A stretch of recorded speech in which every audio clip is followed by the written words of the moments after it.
हरे कृष्णा मित्रों, कैसे हैं आप लोग। आज का प्रसंग है कलयुग में भगवान की प्राप्ति कैसे करें। मित्रों, आप सभी ने यही प्रश्न किया है कि बताइए कलयुग में भगवान की प्राप्ति कैसे करें।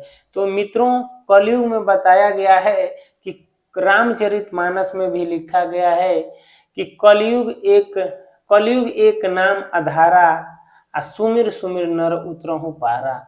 कहा गया है, तुलसीदास जी भी कह रहे हैं कि कलयुग में जो है केवल हरि के कीर्तन से जो है जीव जो है मुक्ति को पा सकता है, मोक्ष को पा सकता है। कहा गया है कलयुग एक नाम आधारा, केवल नाम आधार है। किसका? हरि का। मित्रों, और आपको करना कैसे है, उनका नाम जप कैसे करना है, आप इस बात पे भी ध्यान दीजिए। आप जो है जो भी कर्म करते हैं, जिस फील्ड में हैं, जहां भी हैं, आप जो है केवल जो है जो भी कर रहे हैं यही करिए कि वो हरि यह कर्म हमसे करवा रहे हैं। मतलब नाम जप, नाम, उनका नाम लेना है कि जो कुछ हो रहा है मेरे भगवान श्री कृष्ण कर रहे हैं, मेरे नारायण कर रहे हैं। बस यही धारणा है, यही जो है नाम आधार है। ऐसा नहीं है कि आप जो है सब कुछ छोड़कर और माला लेकर कहीं बैठ जाइए तो होगा, ऐसा नहीं है। जो सन्यासी हैं उनके लिए वो है। गृहस्थों की बात हो रही है, गृहस्थ कैसे जो है इस भाव सागर से पार होंगे। तो हम लोग जो है उनका नाम कैसे लेंगे। मान लीजिए आप दुकान चला रहे हैं, तो दुकान चला रहे हैं तो कोई आया तो कहा 2 किलो चीनी दीजिए, कोई कहा 2 किलो दाल दीजिए, कोई कहा चाय पत्ती दीजिए, कोई कहा जो है साबुन दीजिए। तो ये जो भी आप कर्म कर रहे हैं, आप कहेंगे कि नाम भी कैसे लो और कर्म भी कैसे करो। तो मित्रों, नाम के लिए आप, भगवान ये नहीं कह रहे हैं कि आप सब कुछ छोड़ के दुकान दौरी बंद करके आप जो है बैठ जाए। वो कह रहे हैं कि जो भी आप सामान दे रहे हैं, चाहे उससे बातें कर रहे हैं, तो आप मन में स्मरण यही करिए कि ये स्वयं नारायण हमसे ये कर्म करवा रहे हैं, उन्हीं के संयोग से ये सब हो रहा है। बस उनका स्मरण यही करना है। अहंकार नहीं करना है कि मैं दे रहा हूं, मैं इतना कमा रहा हूं। बस उनका नाम जो है रहना चाहिए। यही जो है इसी बात को जो है कहा गया है कलयुग में कि कलयुग एक नाम आधारा। बस उनका नाम रहना चाहिए। ये सबसे बड़ा जो है तपस्या है, सबसे बड़ा जो है ध्यान है। इससे बड़ा जो है कुछ है ही नहीं है। आप जो है जो समझते हैं कि केवल हरे राम करते हैं बैठकर, अच्छी बात है, करिए, लेकिन ऐसा नहीं है कि अपने कर्मों को छोड़ दीजिए। भगवान कहते हैं आप कर्म करते रहिए, आप जो है कर्म करते रहिए और उसमें मेरा स्मरण करिए। और ऐसा आपके अंदर होना चाहिए कि जो कुछ हो रहा है, जो कुछ होगा, जो कुछ मैं कर रहा हूं, ये सब भगवान हमारे नारायण कर रहे हैं, तभी ये सब संभव है।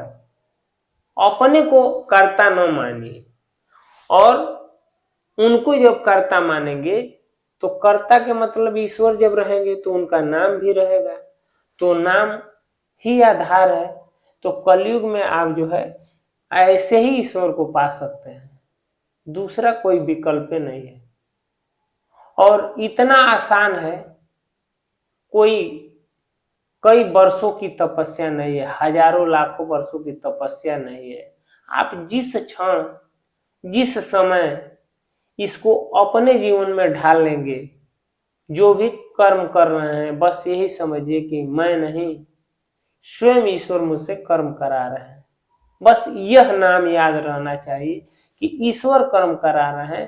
तो यह नाम जपते जपते जो है आप भवसागर को पार कर लेंगे। कोई आपकी स्तुति करने लगा, प्रशंसा करने लगा, तो आप यही सोचिए कि भगवान, ये आपकी ही कृपा है। अगर कोई आपको आकर अपमानित करने लगे, तभी भी आप जो है यही समझिए कि वह नारायण की ही लीला है, प्रभु हमसे परीक्षा ले रहे हैं कि मैं विचलित होता हूं कि नहीं। जब स्तुति कर रहा है तभी भी प्रशंसा प्रशंसा करने लगता है तो आपको लगता है कि हम तो बहुत बलवान हैं या धनवान है, अहंकार छाने लगता है। प्रशंसा करने लगे तभी भी समझिए कि मालिक हमारी परीक्षा ले रहे हैं। अगर कोई अपमानित आपको करने लगे तभी भी यही सोचिए कि ईश्वर ही परीक्षा ले रहे हैं, उसमें भी उनका नाम नहीं भूलना चाहिए। ये क्योंकि परीक्षाएं हो रही हैं। कोई अपमानित करेगा तो आपको क्रोध हो जाएगा, उसको मारने लगेंगे, तो कहाँ आपका धैर्य रहा, कहाँ आपकी भक्ति रही। अगर कोई प्रशंसा करने लगा तो आप जो है इतने फूले नहीं समाते हैं। अहंकार इस बात की हो जाती है कि मैं सबसे अच्छा हूं, सभी हमारा नाम लेते हैं, सभी हमारी स्तुति करते हैं, हमारी बड़ाई करते हैं, इसलिए करते हैं कि मैं वैसा हूं। तो मित्रों, इसमें जो है बंधन हो जाएगा और आप इस भवसागर में फंस जाएंगे। तो इसीलिए जो है इसी बात को जो है गीता में भगवान श्री कृष्ण बता रहे हैं। जो मैं बता रहा हूं ये सब गीता में इस तरह से बताया गया है। मैं अनुभव किया हूं कि ऐसा ही भगवान समझाने का प्रयास किए हैं। मित्रों, यही बात जो है तुलसीदास जी भी कलयुग एक नाम अधारा, कलयुग एक नाम अधारा, सुमिर सुमिर नरो उतरहु पार। ऐसे सुमिरना है। आप जो कुछ और धारणा बना लिए हैं कि इस तरह से सुमरेंगे, तो वह धारणा आप छोड़ दीजिए, ऐसे सुमरन करिए। ऐसा नहीं कि हम क्या करूं महाराज जी, हम तो दुकान चलाते हैं, हमें टाइम ही नहीं मिलता है, कब उनका नाम ले। कोई कहे महाराज जी हम तो विदेश रहते हैं, वहां तो कोई चांस से नहीं है कि उनका नाम जप करें। ए भाई, इसके लिए तुम्हें अलग से कोई टाइम लगेगा।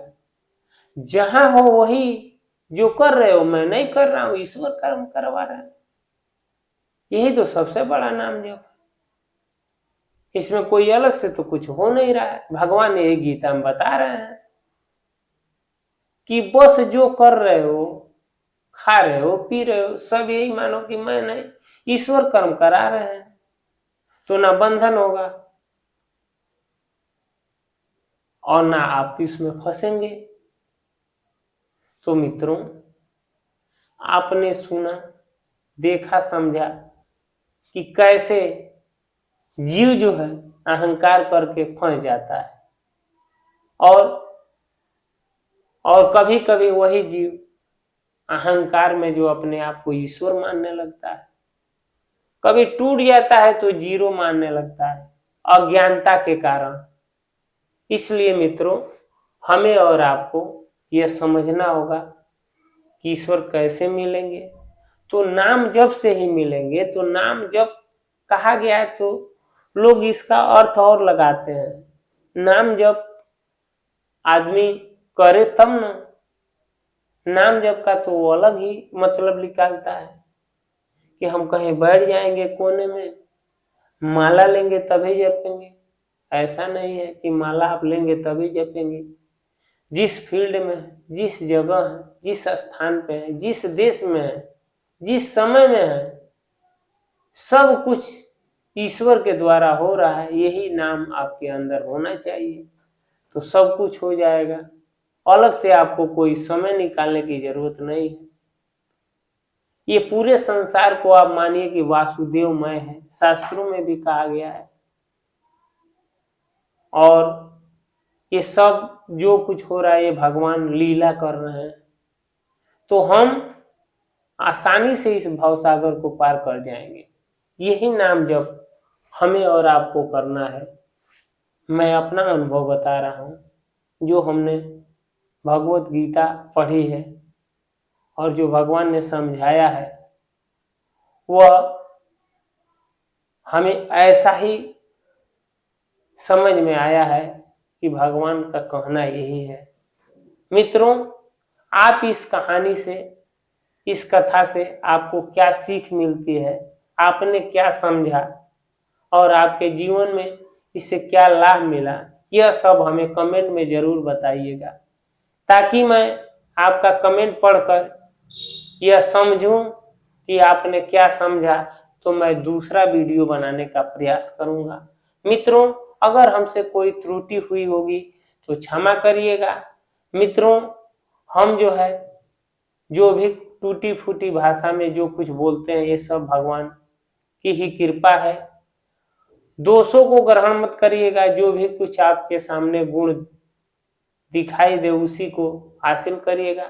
मित्रों, उम्मीद करता हूं कि यह वीडियो अच्छा लगा होगा तो आप जरूर कमेंट करिएगा। मित्रों, आप सभी को बहुत बहुत धन्यवाद। हरे कृष्णा, राधे राधे, राम राम जी, नमस्कार, प्रणाम।